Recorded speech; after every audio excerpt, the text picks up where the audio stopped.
காங்கிரஸ் பேரியக்கத்தினுடைய செய்தி தொடர்பாளர் திரு ஹிதாயத்துல்லா. வணக்கம் சார்.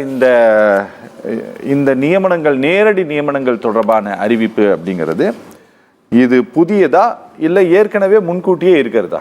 அதாவது காங்கிரஸ் ஆட்சி காலத்தில் பொதுவாக இப்போ உதாரணமாக ஒரு அப்துல் கலாம் போர் ஒரு விஞ்ஞானி வர்றாரு, அவர் மாதிரி ஒருத்தர் 1-2 பேரை எடுக்க முடியுங்கிற ஒரு வாய்ப்பு ஆரம்பத்திலேருந்தே இருக்குது. ஆனால் 2018 இதை தவறாக பயன்படுத்தி, எப்படி ஜிஎஸ்டியை தவறாக இந்த அரசு பயன்படுத்துகிறதோ, எப்படி நீட்டை காங்கிரஸ் கொண்டு வந்த நீட்டை தவறாக பயன்படுத்துகிறதோ, காங்கிரஸ் கொண்டு வந்த பல்வேறு சட்டங்கள் அதையெல்லாம் எவ்வாறு தவறாக பயன்படுத்துகிறதோ, அது மாதிரி 2018 இந்த செஞ்சுக்கிட்டே இருக்காங்க. தொடர்ந்து ஆர்எஸ்எஸ் சார்ந்தவர்களை எப்படியாவது பதவியிலே, உயர் பதவியிலே நீங்கள் சொல்கிற ஜாயின்ட் செக்ரட்டரியிலிருந்து பண்ணணும் அப்படிங்கிற அடிப்படையில் இதை செய்து கொண்டு இருக்கிறது பாஜக அரசு.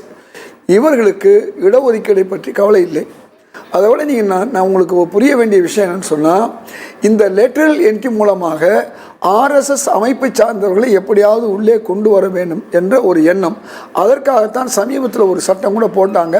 அரசு அதிகாரிகள் ஆர்எஸ்எஸ் வகுப்புகளிலே கலந்து கொள்ளலாம் போன்ற, இப்படி கல்வி முறையிலும் கூட பாடத்திட்டத்திலும் கூட அவர்கள் செய்வதெல்லாம் ஆர்எஸ்எஸ் சம்பந்தப்பட்ட கல்வி முறையை அவர்கள் புகுத்துவது என்ற ஒரு நிலைப்பாட்டை 2014 தொடர்ந்து செய்கிறார்கள். வாஜ்பாய் இருக்கும்போது இதே போன்ற ஒரு சூழல் வந்தது. அன்று எதிர்ப்பு வந்ததால் கொஞ்சம் அது தவிர்க்கப்பட்டது. இன்றைக்கு 2014 வேகமாக இடஒதுக்கீடை எப்படியெல்லாம், அதாவது இந்தியாவுடைய பிற்படுத்தப்பட்டவர்கள், இந்தியாவுடைய தாழ்த்தப்பட்டவர்கள், இந்தியாவில் இருக்கக்கூடிய சிறுபான்மையர்களை வேலைக்கு இல்லாமல் பண்ணுவதற்கு என்னென்ன வழி இருக்கிறதோ அதை தொடர்ந்து செய்கிறார்கள். அதில் ஒன்றுதான் பொதுத்துறை நிறுவனங்களை இல்லாமலாக்குவது. புதிய பொதுத்துறை நிறுவனங்களை உருவாக்கினால் அங்கே நாம் இடஒதுக்கீடு கொடுக்க வேண்டியிருக்கும். அரசு பணியில் 10 லட்சம் காலி பணியிடங்களை இன்றும் வைத்திருக்கிறார்கள்.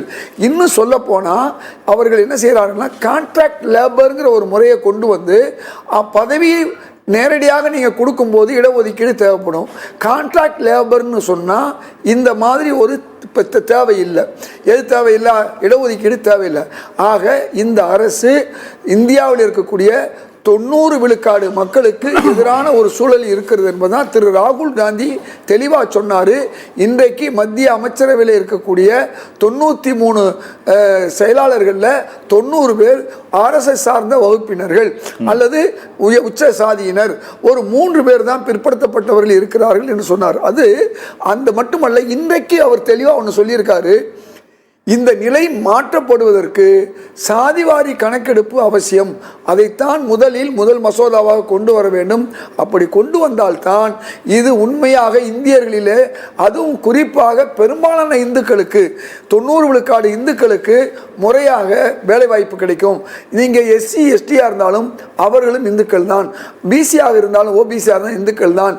இவர்களை எப்படியாவது தடுத்து விட வேண்டும், வேலைவாய்ப்பிலிருந்து தடுத்து விட வேண்டும் என்ற ஒரே குறிக்கோளோடு தான் இதை செய்கிறார்கள். அதே மாதிரி தான் கல்வியிலும் நம்ம இந்தியர்கள் வந்துவிடக்கூடாது, பெரும்பாலான இந்து மக்கள் உட்பட இந்தியர்கள் வந்துவிடக்கூடாது என்பதற்காகத்தான் புதிய கல்வி திட்டத்தில் அதாவது புதிதாக படிக்கக்கூடிய ஒரு வகுப்பினர் அவர்கள் அவ்வளோ எளிதாக எல்லாம் வெற்றி பெற முடியாது.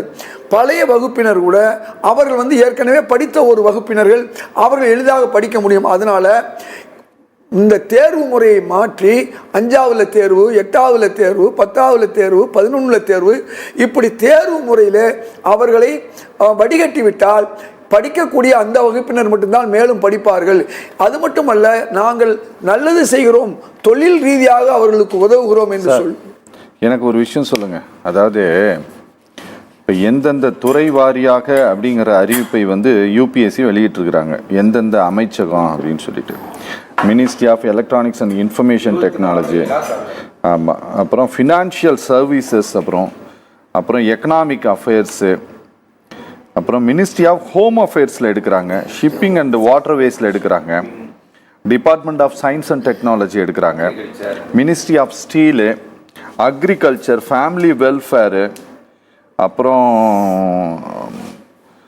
என்ன சொல்றது 24, ஆமாம், மினிஸ்ட்ரி ஆஃப் சிவில் ஏவியேஷன் எடுக்கிறாங்க, கெமிக்கல்ஸ் அண்ட் பெட்ரோ கெமிக்கல்ஸில் எடுக்கிறாங்க. இப்படி பல டிபார்ட்மெண்ட்டு. சோசியல் ஜஸ்டிஸ் எம்பவர்மெண்ட் மினிஸ்ட்ரியில், இப்படி எல்லா டிபார்ட்மெண்ட்லையும் ஒரு ஐடி போட்டு எடுக்கிறாங்க. எனக்கு இந்த போஸ்டிங்கில் இவங்களை அப்பாயின்மெண்ட் பண்ணலாம் இப்படிங்கிற இந்த டிசிஷன், இப்படி ஒரு போஸ்டிங் ஜாயிண்ட் செக்ரட்டரி வந்து தேவை அப்படிங்கிற டிசிஷனை யூபிஎஸ்சி எடுக்குமா இல்லை கன்சர்ன் மினிஸ்ட்ரி எடுக்குமா?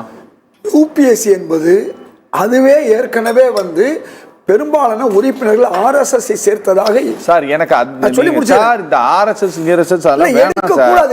மினிஸ்ட்ரி தான் நிர்வாக ரீதியா சொல்லுங்க. மத்திய அரசு தான், ஒன்றிய அரசு தான். ஒன்றிய அரசு இப்போ நான் ஒன்னு கேட்ட கேள்வி சார், ஒன்றிய ஆபீஸ்ல இந்த ஆபீஸ்ல ஒரு செக்யூரிட்டி தேவை அப்படின்னா இந்த செக்யூரிட்டி தேவை அப்படிங்கறத இந்த அலுவலகம் தான் சொல்லணும். கரெக்ட்டுங்களா? இந்த அலுவலகம் தான் சொல்லணும்.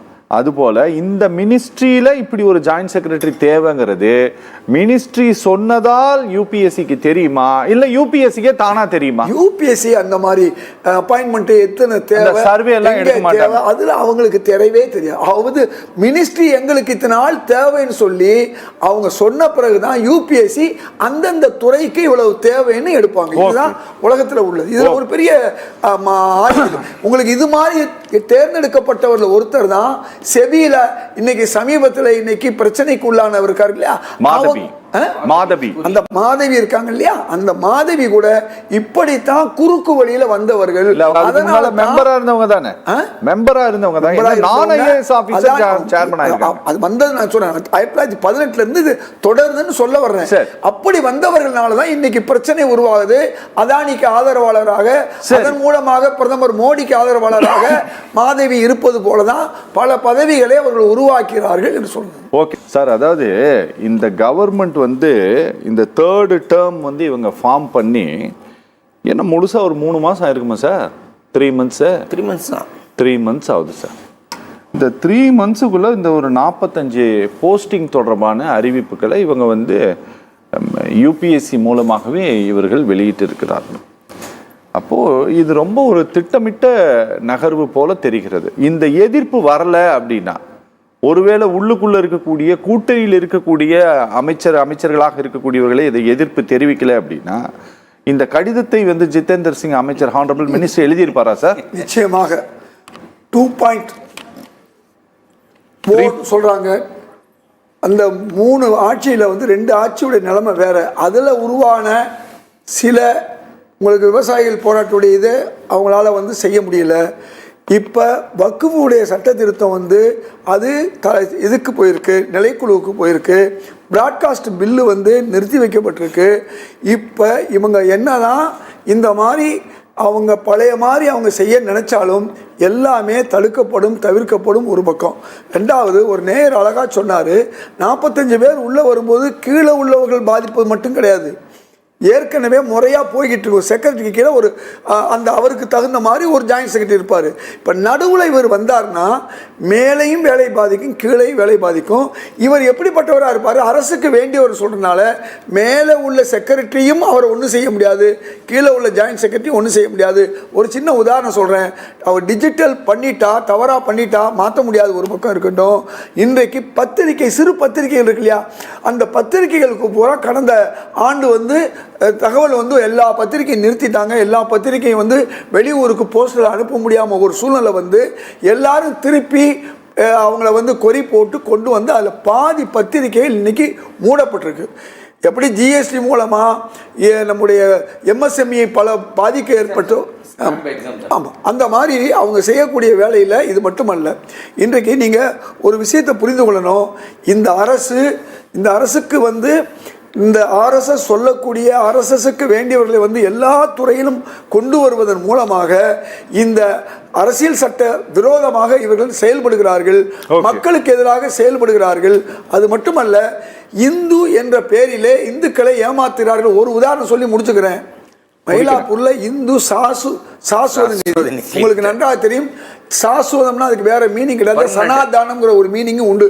இந்த பேர்ல 99% விழுக்காடு இந்துக்கள் தான் பணம் கட்டி இருக்காங்க. அது என்ன நடந்துச்சுன்னு சொன்னா, இன்னைக்கு அந்த மக்களை பாதுகாக்க வேண்டிய, அந்த இந்து மக்களை பாதுகாக்க வேண்டிய இந்த பாஜக, இன்னைக்கு தமிழ்நாட்டு பாஜக யார் தவறு செய்தார்களோ அவர்களை பாதுகாக்கிற நிலைக்கு போயிட்டாங்க. எதுக்கு சொல்ல வரனா, இது மாதிரி தான் இந்து என்ற பெயரிலே இந்து வாக்குகளை கவர்வதற்கு முஸ்லிம்கள் விரோதமாக, கிறிஸ்தவர்கள் விரோதமாக பல காரியங்களை செய்துவிட்டு இந்துக்களுக்கும் 90 விழுக்காடு இந்துக்களுக்கும் எதிராக இடஒதுக்கீட்டிலிருந்து வேலைவாய்ப்பு மட்டுமல்ல பொருளாதார ரீதியாக அவர்களுக்கு எதிராக இருக்கிறாங்க. கார்ப்பரேட்டுக்கு வந்து அதிகமான கொடுக்குறாங்க என்பதெல்லாம் தொடர்ந்து செய்து கொண்டிருக்கிறார்கள். இதை கூட இருக்கக்கூடிய திரு நிதிஷ்குமார் அவர்களும் திரு சந்திரபாபு நாயுடுகளும் உணர்ந்து இதை சரி செய்ய வேண்டும். அது சிராக் பஸ்வானாக இருந்தாலும் ராகுல் காந்திக்கு துணை நிற்க வேண்டும். நல்லது. ரொம்ப நன்றி சார். நேயர்கள் மற்றும் நிர்வாகம் சார்பாக நிகழ்ச்சியில் பங்கேற்று பேசிய 3 பேருக்குமே ரொம்ப நன்றி.